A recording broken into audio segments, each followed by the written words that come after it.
Well, welcome everyone to the Standards Committee, 1st of October. Before we start, I have to read the legal bits and bobs for March officer arrest me on a first meeting. So, the Openness of Local Government Bodies Regulations 2014 allows filming and recording by anyone attending a meeting.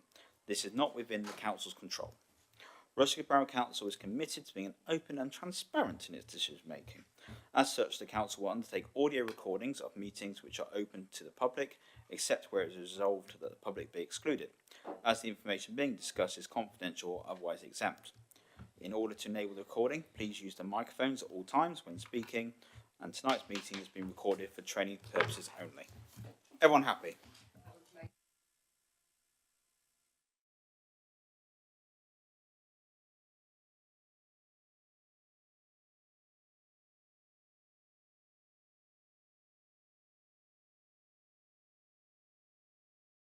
So, first of all, as you may have noticed, we've got a new monitoring officer again, so we'll have a new one every single meeting. Hopefully not, though. So obviously, welcome Sanjay. It's taken over as monitoring officer as of today, first day on the job. So everyone, we've got to be nice, first day on the job. And I think it's what we've also got to put on record our thanks to Julian for his work when he was monitoring officer and give him our thanks. First of all, then, apologies for absence, please, Tracy. Right, so we've got apologies from Councillor Purdue-Horan and apologies from Councillor Buckle. Okay, and I think Sue's running slightly late, so we'll crack on and let her join in when she arrives. So, number 2 is the minutes of the meeting held on the 2nd of July 2018. Anyone got any comments they'd like to make on the minutes? Anyone happy if I sign them into law? Forever hold your peace, if not? Great. Okie dokie.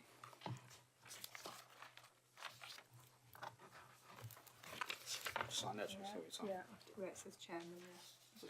No, that one. That's all. Yeah. Sorry, I turned it right there. That bitch. Right, okay, anyway. Right, some life away as usual. All right then, ready to rock and roll. Okay, so number 3, declaration of interest. Anyone want to declare any interest? Hopefully interest in the meeting, apart from that, good, right. Number 4, case and work update 2018-2019. Over to you please, Sanjit. Thank you, Chair. The Monitoring Officer's report has been included within the agenda pack. Hopefully everybody's had the opportunity to review and read that. In terms of cases and work update, there are no further cases to add other than those that are existing and are in the Appendix A. In terms of work, at the last meeting it was resolved that the Monitoring Officer would circulate a draft revised protocol and also social media guidance. That has been done, and also both are included within the agenda pack, and those are for comment tonight and for discussion. There are also actions for the Monitoring Officer to contact town and parish councils to seek information on their current codes and to canvass opinion on whether they wanted to adopt a universal code. Those conversations are still ongoing and attempts continue to be made to engage parish and town councils. The final action was around the Monitoring Officer investigating examples of requirements to declare Masonic lodges. Again, that's something that's ongoing, and I think what I will do is have a look into examples of codes and things, which I think was noted at the last meeting in any event. So the purposes of this meeting really is to discuss, I suppose, the amended code of conduct and your thoughts and comments around that, and also the social media guide as well. Thank you very much. Anyone got any comments you'd like to make on the worksheet from last time, or anything you want to take us through? You've been let off, it's your first day, you see, you've been let off. Okay, right, so on to number 5. We're getting through this quickly, aren't we? Revision to the Council's Code of Conduct, and obviously that includes the social media policy. So, as we're aware from the previous meeting, what we tasked the previous manager officer to do was to go away and look at the code of conduct with what we asked to be included. Obviously we had quite a good discussion last time, which again thank you to everyone who took part, and there are some revisions obviously within the code of conduct that has been made, and obviously the social media guidance, which is a sort of a standard so to say policy that you'll see in quite a lot of councils as a good starting point. So tonight we're not here to make the final call on what's going to be in the code of conduct or social media policy. It's a chance for us to go through again any comments we'd like to make and decide on next steps. So I think if we do the social media first, then go back on the rest of the code of conduct just to break up a bit, if everyone's okay with that. I just want to go around the room and get people's points of view first of all. So I don't know, anything you want to bring up first of all? Sorry. Sorry. Anything on social media you want to? Sorry, microphone. Sorry, if you're okay to press that. The right hand.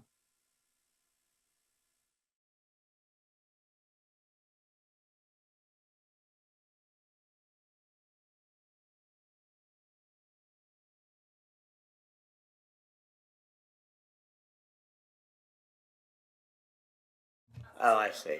Oh, right. Oh, yes. Yeah. So I'm used to hearing my voice on its own. The only comment, the initial comment I had really was at the very back. Think before you type, and possibly the phraseology might very well be adjusted slightly to say sleep on it, because that's far better. But the trouble is these days people are so insistent on responses quickly, and the night is probably not what people would want, sadly. But I think it's very good advice, though, at the end of the day. Great, man. Thank you very much for that. I broke my own rule there. Thank you very much for that. Anything else you want to add on social media for the moment? Okay. Go around to Kerry then. Go around the room. Okay, so I've taken the liberty of drafting up something. You know, like I said last time, where I think we need like a little thing. Unfortunately, obviously, you choose the moment when your printer's running out of ink, don't you? So it doesn't look that good. But I think I'll give it to you. It just sort of illustrates what the information could be used to do, and I think it works quite nicely.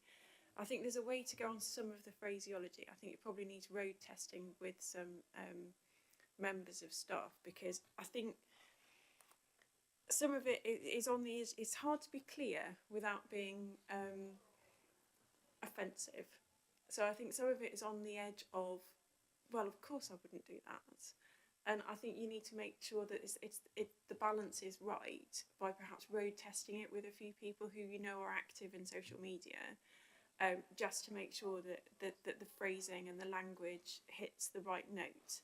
Because I think the very last thing you want to do is turn people off. And I think some of it, I think particularly the one, take care not to harass or bully residents or other councillors online, it's very direct and maybe a bit too direct. I think you've got to be plain, but you've got to keep people with you. So I don't know whether it might be worth a bit of a road test with some people who you know do use social media. Because yes, you don't want people to bully people, but what could that mean? It takes you down a bit of a rabbit hole, doesn't it? No, absolutely. I think it's like you say, we've got to make sure we get the right language. We want people to be on board with the policy. This policy isn't there to beat people with a stick about, is it? We need to take people with. No, that's great. And I think, largely, I think it's phrased really well. Like, you know, late on a Friday or Saturday, it's unlikely to be the best time to engage with people. Absolutely, and I don't think anybody would disagree with that. But I think some of the phrasing, it perhaps needs a little bit of work. But yeah, you're free to have a little look at mine. That'd be great. Thank you. Yeah, thank you for My putting this together. mock-up. No, thanks for that. Excuse the Great. printing. No, thank you for taking time and effort. I really appreciate that. Thank you. Graham. Yes, I found it an interesting read. I think it just shows the complexity of modern social media, and you know, to anybody who doesn't use social media, like myself, for example, it could be rather frightening. But even then, I mean, when I started using email, I was fearful then that people would misuse it, and I've been proved right that people actually, what they might have done when they walked around the corridor and spoke to somebody or spoke to somebody on the phone, they commit themselves on email without thinking. And of course, the real thing about this is, once you've done it, it's on the record. Yeah. And it's very, very difficult to remove something that's on the record. And also the other danger, of course, is it then gets circulated. Yeah. You know, I mean, we see it, you know, we never used to have cyberbullying. You couldn't do very much about bullying somebody. You wouldn't write a letter and then circulate it to 50 people, whereas now you can do it. And it's getting the message over that these are the dangers without frightening people or turning people off. But I think it covers most of the, you know, the pitfalls that people are likely to get into. a good start. And I'll have a read of Gary's suggestions. Thank you. No, thank you very much. And I think it's a great point to get in there. You know, people know once it's on there. I mean, it's in there, but really tidying up that part. You know, once it's online, you've got no control of it whatsoever. It's away. And I think when people sort of perhaps realise that, you know, I think we've perhaps all seen examples. I mean, recently this independent council in Rutland, for example, you may have seen the case of who all this stuff online is now being dragged through various committees and potentially legal action just for putting a few posts on there, which he thought was a bit of a laugh late at night, you know, when he was going to get elected, and it's ruined his career before he's even really started. Really, I think it was the third day, was it, or something? He was brought up in his political career. So, okay, thanks, and we'll go on to Rob next. So we're just on the social media parts at the moment. We're going to go through that, then the code of conduct. Okay, well, so we'll go to Rob first. Let you get settled in. Go to you, Rob. Okay, thank you. Certainly agree with what Alan was saying about not posting reactively.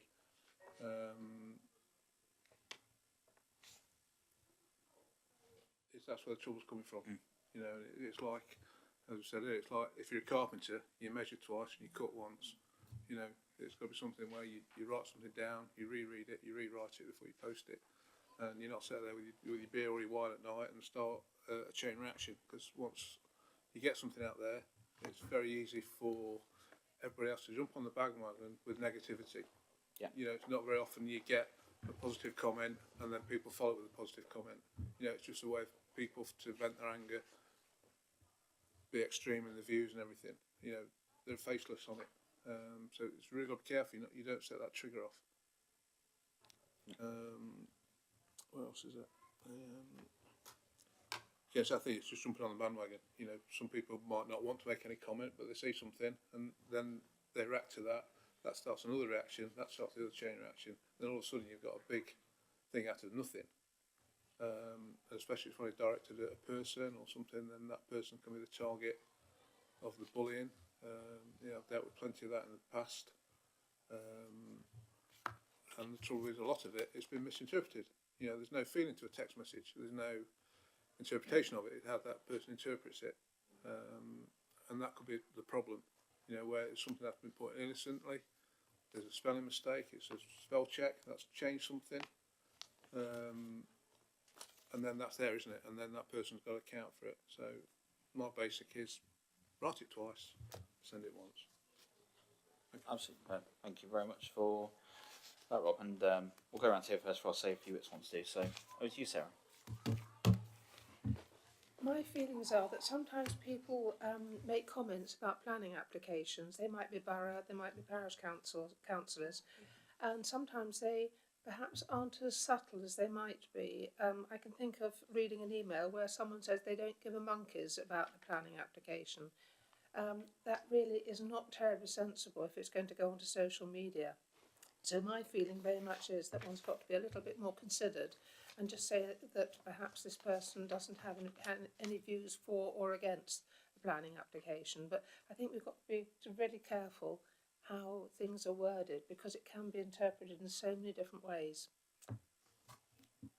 Thank you very much. And I think it's reinforcing the point that I think everyone's trying to make here. We've got to make it absolutely clear to people, understand when you post on there, it's not just talk to your friends, everything else. In your capacity as a councillor, post something online, so it could have repercussions that you didn't foresee. Okay, so Andrew, Sue, so anything you want to mention about social media? Policy? Well, looking at the Sorry, you have to use my phone. sorry, looking at the policy, I mean that guidance rather, that looks pretty good to me. Really, I think it sort of explains to people that you have to be particularly careful.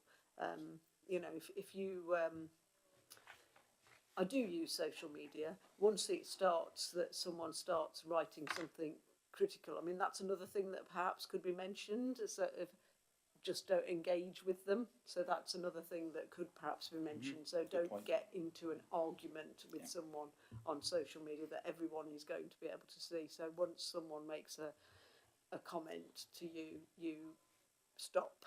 But you could also ask if it's on a site, for instance. So for instance, in our ward we have, part of our ward, we have a Facebook site which has 7,000 followers. It's called Lady Bay Local, and you know, once someone puts something on there, some people have put things on there that aren't very nice to myself or Councillor Richard Mallender. So we've just got in touch with the person who's the administrator and said, could you ask them to take this off, please, because it's not true for a start, and you know it's and also you know that they might you can do that where there's someone that is looking after a site like that, but of course if it's just a free one, you know, if you're just posting it on your own site, then it can go to everyone. But you can, you know, the other thing is to be careful what you have on it. Is it a public site or is it just friends? So that's another thing that you can be careful with. It depends. You've got to weigh up how much you want in terms of publicity for what you're doing, and how, you know, whether or not you want all and sundry to be able to read it, or just a select few. Friends of friends is quite a good one to use. I think around the settings is a good idea. If you're not Yeah, in favour of it, even it took me a while to sort of realise that about posting. yeah, You know, I'll go back to an old post and when you first started, God, why did I put that on there? You know, and if people don't see it. So no, I think that's a great point to. yeah, yeah. call it Well, actually, with Twitter, I had the opposite problem. I have been trying to get a cabinet mended by Virgin Media that is on Trent Boulevard, and they have not mended it. And the only way I could get them to respond was putting it on Twitter that they hadn't mended it, despite the fact that they still haven't mended it, by the way. And this was been going on since July. And then someone posted to me and said, do you realise that no one can see this tweet, only friends of friends? I thought, oh, right, well, I'd join, you know, put Yeah. at Virgin Media, so they saw it, and they responded to me, and I thought, no, I want everyone to see this. Everyone in the whole world. so I changed my settings on that. But then you've got to be careful. Great, and Yeah. thank you for that. I think it's also worth saying that there are positive social media, and we need to put in there. Not bash people say not to use it. It's a great way to engage with. I think, especially as we know in local politics, there's quite a large segment of people who aren't interested in perhaps some more younger people, and so you've got to go where they might be engaged. But like I say, so it's not putting people off it for life. That's not what we want to do. But just telling people to be safe with it, I think is the right phrase. So thank you much for that. And I should say as well, Sue, at the start of the meeting, I read out I think we said full council. It's been recorded for training purposes only. So I was just that before you said your bit, but I thought, anyway, like I say, it's not going to be on public record, obviously, with the type of meeting we have there. So, okay, I had a few bits, but I think hand over Sanjit first. Anything you want to say after hearing everyone's comments so far? No, I'm very grateful. Sorry, I should remember as well. I'm very grateful for everybody's time in taking to read that, and I think it is absolutely concur that it's really important that the language is right. And we definitely want to engage people with this. Chair, as you've pointed out as well, that it's a really important tool. It's a very positive tool, and it's just about making sure that people are using it in that way, but then still mindful of the point around audiences and actually who's seeing it, and also in terms of the point on the giving that impression perhaps that you've got a predetermined view about something, so being mindful of things that are currently being discussed as matters of policy and planning matters particularly, or all of that sort of thing. So I think definitely very helpful for me, and I will take all of those comments back and make some revisions and then circulate further for comment again. That's great, thank you. And I think Just one interesting point. We had on one of the neighbourhood sites, we put a comment on it. It's for a charity raising event, and that opened up a can of worms for political scoring. And it just got totally unrelated to everything. I think, well, this has just opened a can of worms for nothing. So we just put an entry on the thing saying, you know, we do read it every day. You know, one of the councillors will monitor everything. You know, if there's anything we'll pick up on, we'll act on it, but we will not post on here. And that seemed to have worked, because I know there's another post a few weeks later where they said, oh, the councillors will have read this. And that covered us then. We don't need to put anything. And it doesn't open the door for the other parties or other people to have a go at you. Oh, great. There's a couple of bits I want to add as well, which I also want to go around everyone first. I think first one was around Herder. I think myself and Mark discussed it before the meeting. I think it's important to get that in there, especially coming up to election, about people, you know, remembering that, you do have to make sure you're abiding by that, even on social media, and it could be one where you perhaps don't realise it as much, and we don't get people in trouble. So I think it's something we just want to tie something there as well, and people realise. And it sort of goes on to the next item slightly as well, but a point from the previous meeting, obviously, actual point was to write to the parish councils and to try and get their points of view on this and the code of conduct. And what we're going to do is a joint letter we're going out to myself, as a new monitoring officer, to invite people's opinions on the parish and town councils, and even the offer that we will go down and speak to parish town councils directly if they prefer that, go down to meetings, because they want everyone to have their point of view and get across. And I think there might be, there may be potentially some councillors on, on this council, on town and parish meetings, don't want anything to do with social media. We've got to get the point across that it's something which is getting even more part of day-to-day life. It always has been, and I've seen, especially come up to the next election, what to bear in mind, we'll have new people potentially on very different level of council. We need to make sure we've got a robust policy in place for everyone joining as well as current councillors. So just to keep you up to date with that one, that's something we're going to go back away and do. So no, I think that's covered off a lot there in terms of where we need to be for social media. So does anyone else want to comment anything else about this item before we move on? Can I just ask the brief comment about the parish council being notified from the previous meeting? Yeah. And I've been in contact with one of our parish chairmen this evening for Yeah. a comment earlier, and they've not received anything. Okay. So The perhaps feedback we that had does need doing. Yeah, the again. feedback we had from the previous Yeah. monitoring officer was that contact had been made, but no contact had come back from any parish town council, so we're not quite sure what contact was made in what form. So I it's just gonna be checked with picked one up. chairman, he said he's not received anything Right, yet. well, that's so- good feedback to have. That's why we're going to do a new letter, so we can make sure that we're 100% confident that everyone gets that communication out there. And what I'll do as well is we'll also let everyone know on the committee once the letter's gone out, so that way if you can speak to your contacts on the various councils, if they don't hear anything, at least that gives us that steer. We want to obviously make sure that it goes out to everyone, that we can see if there's been a problem, got the wrong address, gone to the Arctic Circle or something by accident, so we can make sure we've got the right stamp on. Great, thank you for that. That's good feedback to have. Okay then, so I will sort of move on in still the same item, obviously, on terms of the code of conduct itself. So obviously we wanted to have, as we said before the previous meeting, we're going to treat them separately in terms of the social media and the code of conduct to make sure we do the amendments to it. So hopefully everyone's had a chance to go through it. I've got a couple of bits on a couple of other councils as well to go through, but again, I'd like to go around the room first and get people's points of view. So slightly the other way around this time, so I'm not pick on him. So over to you, Rob. Yeah, absolutely, I am. I think it was all covered last time. I think we've got the keywords in. I'll be interested to have a look at the leaflet. I think that's definitely a way forward. Thank you for that. So it's got to be simple. It's got to be simple to be understood, and simple to manage. Okay, thank you very much. Sarah, I know you were at the last meeting, maybe I can just go through it. Anything you'd like to add? I just like the simplicity of it, and the fact that it isn't too lengthy. I think if you have an enormous document, people aren't actually going to read it and assimilate it. So I think as it stands, it seems to do the job well. Just a quick thought. I'm just looking through the list here. Is there any chance we could do it as a new mnemonic? I mean, we might have to change the letters. I can't make a word out of those, but that's something that we'll sell. Thank you. Over to you, Sue. See if you can find a more fancy word mnemonic to use in your one. That's a really good idea, though, because it's really helpful when you're trying to remember something. Great. Well, I mean, I think it has been. Yes, there's some revisions in there. Yeah, it's just not clear. Yeah, it seems very clear and it's not too long. That's the important thing, which I think it's going out to parish councils and stuff. They don't want to be really long and indeed, sometimes frightening document if you think, well, there's an awful lot of words in there and I might do something wrong and how am I ever going to remember all this? But it seems easy to understand. Okay, thank you. And go. Okay, so over to you, Graham.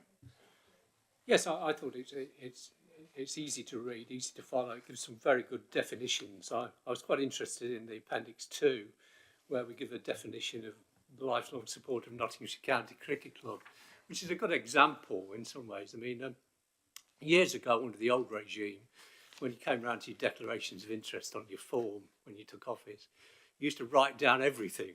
You know, every membership of every club I ever belonged to, it got longer and longer and longer. And obviously that has gone, but the principles still apply. That if you're, I'm a friend of Rushcliffe Country Park, for example, if something came up about that or anything new, that I would have to declare that interest. And that actually, that example there is a good one to actually pick up on. That you'd have to be pretty stupid not to realise what it means. And I thought that's good. Because people do get confused about pecuniary and non-pecuniary interests. It's a common thing, but people don't understand it. So yes, overall, I think it's good. Thank you. Thank you very much. You go. Well, I like the first few pages, but I'm a little bit confused as to the schedule and how that fits in, to be honest. So where it does all the definitions, because not all the words are mentioned in the rest of the code. So that bit to me just seemed a bit disjointed, and I was a little bit confused why it was there. But obviously, I seem to be the only one, because everybody else found it really clear. Otherwise, I think in terms of the declaration of interest, I think the guidance is really, really good, but it doesn't really help me to know where or how. So I think if we just could include that, declare it to where, how, is my only thing that comes out of that, because it says if business has been transferred or discussed in the meeting, they should declare an interest. A simple statement's like to say at the start of the meeting to the chair, or you know, how do I do that? How do I declare an interest? No, I think it's very important to me. We've got to make sure that it's clear. Like I say, we don't want to do it for the sake of it. I think it's sometimes obviously we know the terminology.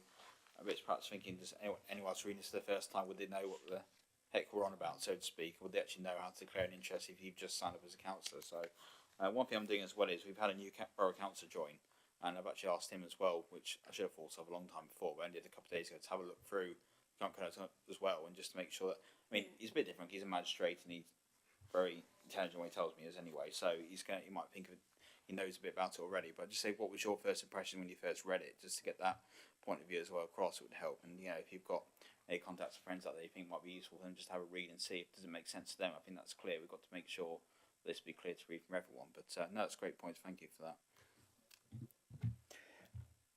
At the last meeting, we said we don't want it to be long-winded, so your point is very valid, especially for parish councillors, possibly more so than borough councillors.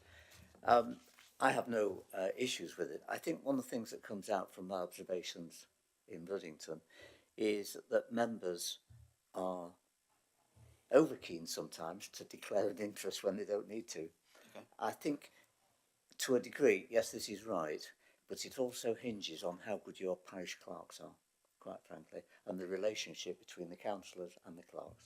If it's good, a lot of this is sorted out very, very easily, and there are no issues with it. But you do need something of this nature. I don't criticise it in that sense. It is common sense, but sadly, councillors lose the words common sense sometimes, especially on some areas. So that's my first take on it. Yeah. That's great. Thank you. No, and I think it's important. I mean, get out to the bridge point about parish town council as well. You know, as part of the letter, if you're happy with this, we will actually ask again how many parish and town councils are using the current Bristol Borough Council Code of Conduct, which aren't. Obviously, that's something that we discussed at the last meeting, report, because as we said, if we've got different councils using the different code of conducts out there, we want to get everyone's buy-in to have one uniform code of conduct. I think that was everyone agreed last time was at the meeting, because it's very important that we need to, I think, have the same level playing field for everyone. And maybe there's one different code of conduct that's better than the current borough council one, but it's good points. And then maybe there's points that aren't as clear. So if you're happy with that, I think this letter is going to end up being a very, very long at this rate, but we'll include it in there about asking people's feedback in terms of what they're using. So again, if people are using different code of conduct or different parish councils are and they don't want to change, then perhaps that's why we can go and meet them directly and find out why. And I think that perhaps gives us a bit more steer to make sure where we go to as well. Sorry, of course, Sarah. Is it your intention to send a letter to every parish clerk or to every parish councillor? Well, in RC, we only got to that. I think my view was to the clerks, but if it's the decision of the committee, so to speak. If you feel it should go to every councillor as well as the clerks, we can see if there's enough money in the budget to buy some more stamps. But we can definitely do that. So I'll open up to the floor where everyone's thoughts are. If a letter went to the parish clerk, Yeah. and then an email went, because you'll have the email addresses, I'm sure, of all the parish councillors, and then we know for sure that each individual has actually received that information. Okay, Because you could just have a parish clerk that puts it to the back of the pile. They've got a lot on the agenda that day, and it doesn't actually reach every single parish councillor. Okay, well, I mean, getting the feedback of everyone there, I mean, we don't have all the email addresses, and I need to make sure where we are with GDPR, whether we can or can't send it out anyway. And that still gets me in a twist which one we can send. But it depends on opinion. I mean, I think going to the clerks first of all is perhaps what we perhaps should do, and then if we aren't getting feedback from councils, we will then, you know, potentially go to clerks, and I might even randomly ring a parish council of that one and just say, you know, have you had this letter? Just want to get that feedback, and then we can perhaps go from there. I think if we haven't got all the contact detail, I think we either have to make sure we've done it 100% to every councillor, or we go to the clerks. Because otherwise, if we do miss out a couple of people who've got their opinions, I just worry we might end up offending some. But again, it's entirely up to the decision of the committee. I'm happy either way. Can I suggest that you send it to the parish clerks with a copy to the chairman of the parish council? That's the simplest way of doing it. You've got those, and it'll all be done at the same time. We've got the detail, have we? Yeah, Great. I've got that. Okay. Just saying, John, Chairman, that I don't know what the other Alan's done in Ruddington, but we've gone on to a new system completely with data protection on parish council, and we've all got parish council email addresses. We no longer use our private email addresses for anything to do with the council. Causes upteam problems, but that's the way we have to go, and I don't think it stops what they were trying to stop, but that's beside the point. We have to do it, so we don't use our personal emails at all anymore for council business. So I don't know, you may not have those. Well, probably not. No. I think we have got many. Which probably I'll go check- along with I'll what check Alan on said. what Is the send it to parish the council is at. Yeah. send it to the clerk, and I mean, No, okay, and it also so that I can maybe we'll do a separate letter along with that to ask for the details of the if people have changed email addresses and what have you, because it's important that we do have up to date details. And again, this letter's getting very long here, so I'm just going to kick me in a minute. But I think obviously something we discussed previous meeting well was make sure that people are aware that their declaration of interest you've got to keep up to date. Because I think I made it clear that I said I knew there was two parish councils and the parish council I have who changed address and hadn't changed it on their on the website. And there was a county councillor, there's been borough council as well, but I know from my other hat, the county council, that there are freedom of information requests coming in, you know, from fictitiously from people who've got nothing better to do all day, who are then, you know, challenging us to that you know details are wrong on there. So if you're happy as well, we'll try and include that letter separately. It's just a reminder that, you know, your declaration of interest isn't just something you do at the start of your term and forget about it 4 years later. It's got to be make sure it's up to date and current, because I do know that when we spoke before, I think Tracy wasn't it, we had quite a few that were we updated them onto model card. Yeah, and there's quite a few that that's revisions haven't come in since the very start, which I think there's very few revisions from what I remember when I spoke to the previous monitoring officer about, you know, in terms of handful of revisions that come in. So, you know, if you think logically the amount of people move house or change job or something else happens in their life, I think the proportion that came in just didn't reflect what would be. So if you're happy as well, we'll add that to the letter, just as a reminder to people and see if they want any guidance, obviously contact the monitoring officer, because I'm wishing she didn't have the job now. I don't have any more to the letter there to add on to there. So is that sort of cover everything that people think we need to communicate? I know we're going slightly off topic to parish town councils. Obviously we've got to bear in mind it is one letter, and we don't want to start asking inside leg measurements, everything else. We might get a bit of trouble for that one. But is there anything else people think we should ask as part of this consultation? Is everyone happy with that? Okay, so we'll have that as part of the action sheet then, that we'll send that letter out there. Is there anything else from the code of conduct anyone would like to go through? Any further comments at this stage? Like I said, this isn't a defensive one. We'll go get this feedback, and then our next meeting we'll have that feedback from then, so we can then go through it and then sort of make a further decision where we are the draft. And obviously from here, it's not just that we make the decision; it goes obviously to one of the scrutiny committees at the Borough Council. Then would obviously have their say as well and go through the various layers. And in 15 years' time, we get where we need to be. No, it won't be, of course, at that stage. But obviously, we want to try and get in place, preferably if we can, ready for the new term. Okay, great. Right then, I think that covers that item. So, and that's not there. It's going to be any other business. So, anyone got anything else they'd like to bring up? No. Right then. So, thank you very much for everyone for attending. Very much appreciate it on a winter Monday evening, and I very much appreciate everyone's contribution to that. And we'll call that meeting close. Thank you very much.